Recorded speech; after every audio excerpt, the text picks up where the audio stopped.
আজ শনিবার, আর শনিবার আমাদের ভেজ, তাই ভেজ লাঞ্চ থালিতে রয়েছে গরম গরম ভাত, কাঁচা লঙ্কা, গন্ধরাজ লেবু, বেগুন ভর্তা, টমেটো ভর্তা আর লঙ্কা ভর্তা আমি একসাথে মেখে নিয়েছি নুন আর সর্ষের তেল দিয়ে, আর ওপর দিয়ে ধনেপাতা কুচি ছড়িয়ে দিয়েছি।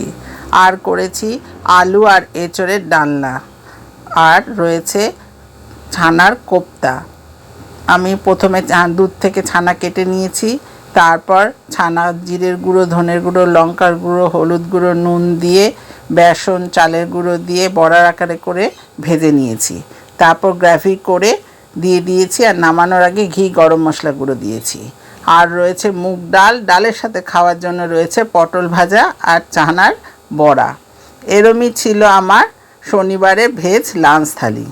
তোমাদের যদি এই ভেজ লাঞ্চ থালিটা ভালো লেগে থাকে তাহলে একটা লাইক করে দিও। Thanks for watching.